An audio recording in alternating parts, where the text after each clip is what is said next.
وَإِذْ قَالَ رَبُّكَ لِلْمَلَائِكَةِ إِنِّي جَاعِلٌ فِي الْأَرْضِ خَلِيفَةً قَالُوا أَتَجْعَلُ فِيهَا مَن يُفْسِدُ فِيهَا وَيَسْفِكُ الدِّمَاءَ وَنَحْنُ نُسَبِّحُ بِحَمْدِكَ وَنُقَدِّسُ لَكَ قَالَ إِنِّي أَعْلَمُ مَا لَا تَعْلَمُونَ صدق اللہ مولانا العظیم وصدق رسولہ النبی الکریم الامین ان اللہ وملائکتہ یصلون علی النبی یا ایہا الذین آمنوا صلوا علیہ وسلموا تسلیما الصلاۃ والسلام علیک یا سیدی یا رسول اللہ الصلاۃ والسلام علیک یا سیدی یا حبیب اللہ الصلاۃ والسلام علیک یا سیدی یا خاتم النبیین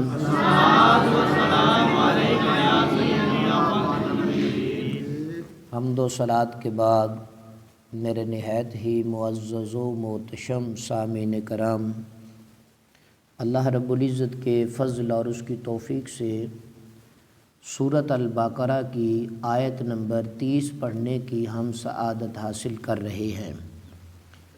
رب کائنات جل وعلا نے ارشاد فرمایا وَإِذْ قَالَ رَبُّكَ لِلْمَلَائِكَةِ، اور یاد کرو جب تمہارے رب نے فرشتوں سے فرمایا انی جاعل فی الارض خلیفہ، کہ بے شک زمین میں اپنا نائب بنانے والا ہوں، زمین میں میں اپنا خلیفہ بنانے والا ہوں۔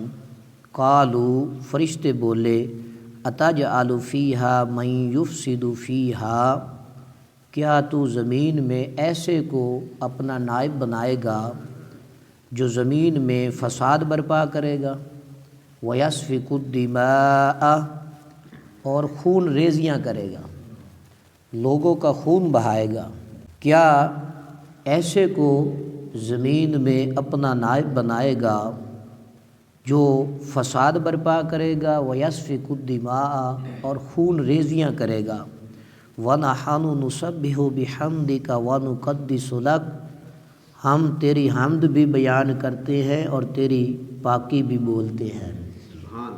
یعنی اصل نائب بننے کے مستحق تو ہم ہیں۔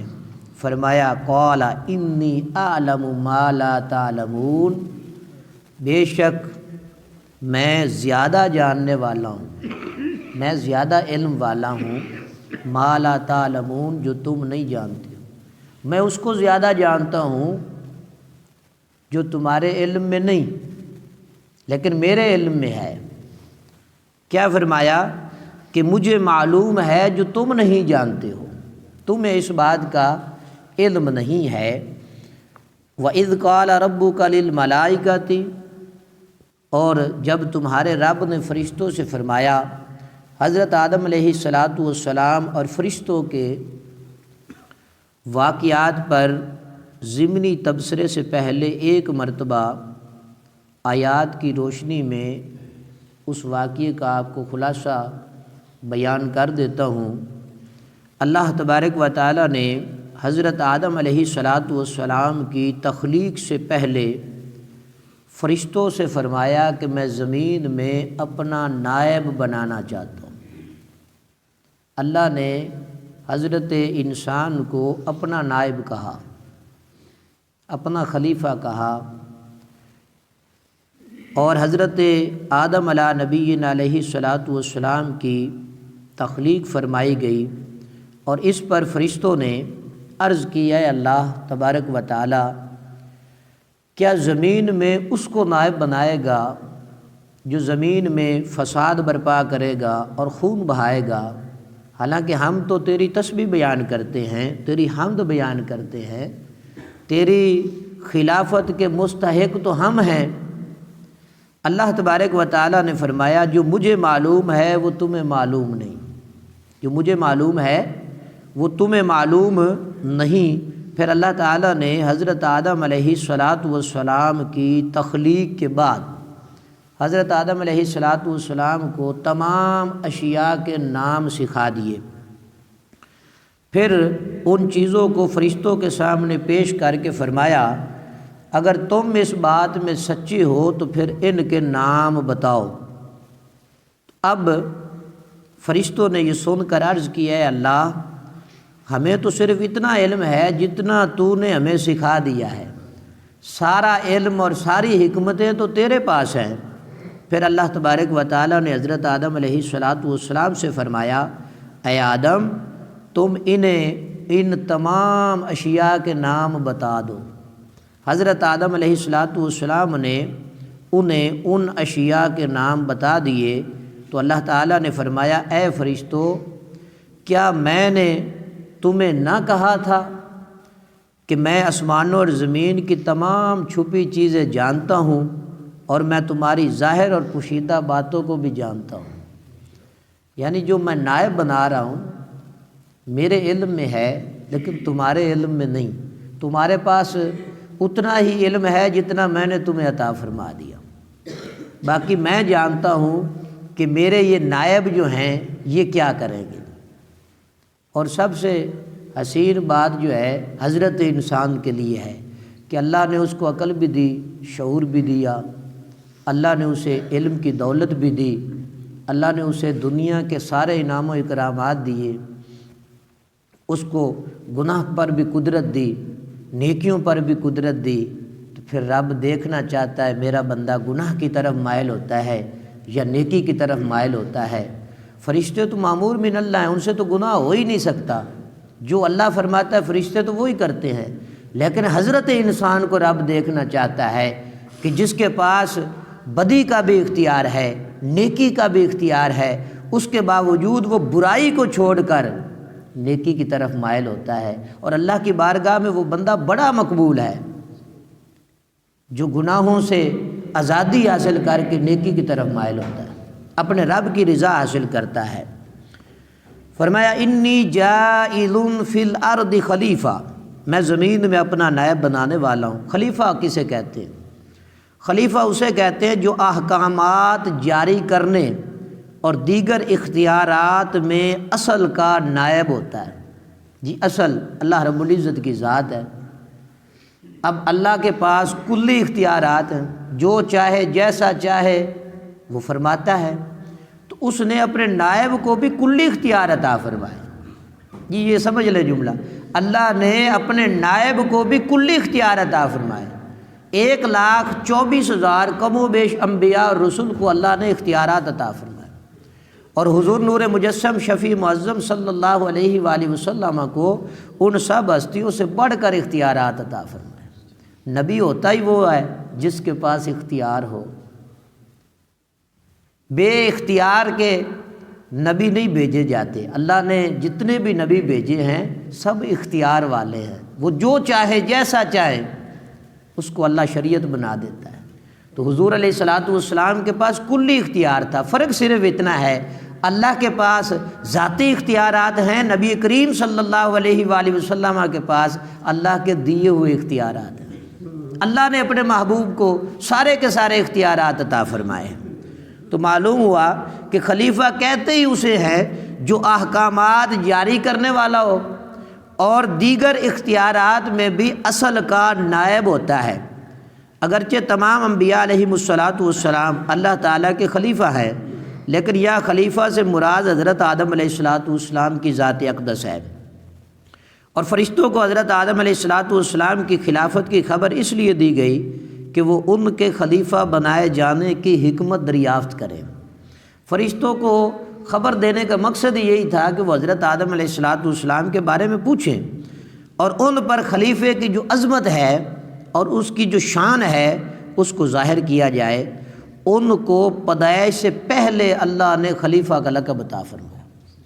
ابھی حضرت آدم علیہ السلام کا خمیر تیار نہیں ہوا، حضرت آدم علیہ السلام کے جسم میں روح نہیں ڈالی گئی، رب تعالیٰ نے حضرت آدم علیہ السلام کو اپنا خلیفہ ارشاد فرمایا۔ کتنی بڑی یہ شان ہے۔ حالانکہ دنیا میں اصول تو یہی ہے کہ وہ شے موجود ہوتی ہے پھر اس کی صفت ہوتی ہے، ذات موجود ہوتی ہے پھر اس کی صفت ہوتی ہے، لیکن حضرت آدم علیہ السلام کو اللہ نے یہ خاصیت عطا فرمائی، ابھی وجود نہیں، ظاہری طور پر پیدا نہیں فرمایا، تو حضرت آدم علیہ السلام کو یہ وصف عطا فرمایا کہ یہ میرے خلیفہ ہیں، میرے نائب مطلق ہیں، اور آسمان والوں کو ان کی پیدائش کی بشارت دی گئی۔ فرشتوں سے اللہ تبارک و تعالیٰ کے مشورہ کے انداز میں کلام کرنے کا سبب کیا تھا؟ یاد رہے کہ اللہ تبارک و تعالیٰ اس سے پاک ہے کہ اس کو کسی سے مشورے کی حاجت ہو، اللہ ان چیزوں سے پاک ہے۔ البتہ یہاں خلیفہ بنانے کی خبر جو ہے وہ فرشتوں کو ظاہری طور پر مشورے کے انداز میں دی گئی، یعنی فرشتوں کو جو خبر دی گئی حضرت آدم علیہ السلام کے نائب ہونے کی، اس سے اشارتاً معلوم ہوتا ہے کہ کوئی اہم کام کرنے سے پہلے اپنے ماتحت افراد سے مشورہ کر لینا چاہیے، تاکہ اس کام سے متعلق ان کے ذہن میں کوئی خلش ہو تو اس کا ازالہ ہو جائے، یا کوئی وہ ایسی مفید رائے جو ہے مل جائے جس سے وہ کام مزید بہتر انداز میں ہو جائے۔ اللہ کو مشوروں کی ضرورت نہیں ہے، اصل میں فرشتوں کو پیغام دینا مقصد تھا کہ میں اپنا نائب بنانے والا ہوں، اس پر فرشتے کیا کہتے ہیں۔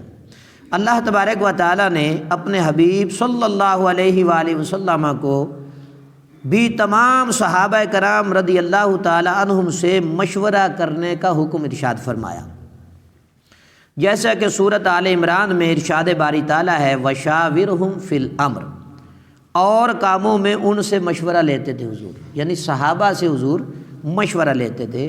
اور انصار صحابہ کرام رضی اللہ تعالی عنہم کا وصف بیان کرتے ہوئے ارشاد ربانی ہے وَأَمْرُهُمْ شُورَى بَيْنَهُمْ، اور ان کا کام ان کے باہمی مشورے سے ہوتا تھا، یعنی صحابہ جو ہیں وہ آپس میں ایک دوسرے سے مشورہ کیا کرتے تھے۔ حضرت انس بن مالک رضی اللہ تعالیٰ عنہ سے روایت ہے کہ نبی اکرم صلی اللہ علیہ وآلہ وسلم نے ارشاد فرمایا جس نے استخارہ کیا وہ نامراد نہیں ہوگا۔ اپنے جائز نیک کاموں میں ہمیں استخارہ کر لینا چاہیے، اور جس نے مشورہ کیا وہ نادم نہیں ہوگا، شرمندہ نہیں ہوگا۔ مختلف لوگوں سے جب بھی کوئی کام کرنے لگیں جو امانت دار لوگ ہیں، امین لوگ ہیں، ان سے آپ اپنے کام کے معاملہ میں مشورہ کر لیں، لیکن کریں وہ جو آپ چاہتے ہیں، اور لوگوں کی آراء سن لیں، جس میں ان کا کوئی بہترین مفید مشورہ شامل ہو تو اسے قبول کر لینا چاہیے۔ حضور فرماتے ہیں جس نے میانہ روی اختیار کی وہ کنگال نہیں ہوگا۔ یہ چند باتیں حضور علیہ السلام نے ہمیں ارشاد فرمائی۔ ہمیں اپنے گھر کے جو افراد ہیں، بہن بھائی ہیں، ماں باپ ہیں، زوجہ محترمہ ہے، قریبی رشتہ دار ہیں، بعیدی رشتہ دار ہیں، ان سے مشورہ کر لینا چاہیے۔ تو پھر مشورے کے مطابق جو ہے کام کرنا چاہیے، اللہ اس میں پھر بندے کو برکت عطا فرماتا ہے۔ أَتَجْعَلُ فِيهَا مَن يُفْسِدُ فِيهَا وَيَسْفِكُ الدِّمَاءَ، کیا تو زمین میں ایسے کو نائب بنائے گا جو زمین میں فساد برپا کرے گا؟ اس کلام سے فرشتوں کا مقصد اعتراض کرنا نہ تھا، اس سے اپنے تعجب کا اظہار اور خلیفہ بنانے کی حکمت دریافت کرنا تھا، اور انسانوں کی طرف فساد پھیلانے کی جو انہوں نے نسبت کی تو اس فساد کا علم انہیں یا تو صراحت کے ساتھ اللہ تعالیٰ کی طرف سے دیا گیا تھا، یا انہوں نے لوح محفوظ سے پڑھا تھا، یا انہوں نے جنات پر قیاس کیا تھا۔ حضرت آدم علیہ السلام کی تخلیق سے پہلے جنات تھے، اور جنات جو ہیں یہ آپس میں خون ریزیاں کرتے تھے، قتل و غارت کرتے تھے، تو فرشتے چونکہ ان کے احوال سے بخوبی واقف تھے تو عرض کی پروردگار ان کو ہم دیکھ چکے ہیں، تو کہیں یہ بھی جو ہیں زمین میں فساد برپا کریں یا خون ریزیاں کریں، تو پھر اپنے علم کے مطابق بات کر دی، کیونکہ وہ زمین میں جنات جو ہیں وہ آباد تھے اور وہاں پر فسادات کیا کرتے تھے، تو اس لیے پھر یہ بات کی کہ فرمایا جو میں جانتا ہوں وہ تم نہیں جانتے ہو۔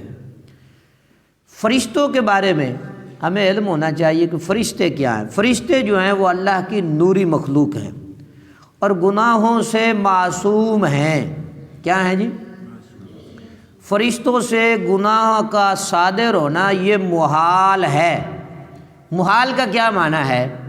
ہو ہی نہیں سکتا جی، ہو ہی نہیں سکتا، محال کا یہ معنی ہے۔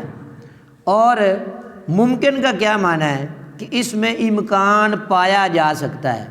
فرشتوں کے بارے میں آپ یہ بھی نہیں کہہ سکتے ہیں کہ ان سے گناہ کا صدور ممکن ہے، یہ نہیں کہہ سکتے، بلکہ یوں کہنا چاہیے کہ فرشتوں سے گناہ کا صدور جو ہے وہ محال ہے۔ جیسے کائنات میں دوسرا خدا نہیں ہو سکتا، ایسے فرشتوں سے، نبیوں سے، رسولوں سے گناہ نہیں ہو سکتا، کیونکہ اللہ نے ان کو محفوظ رکھا ہے اور معصوم رکھا ہے۔ فرشتے جو ہیں اللہ تعالیٰ کے معزز مکرم بندے ہیں۔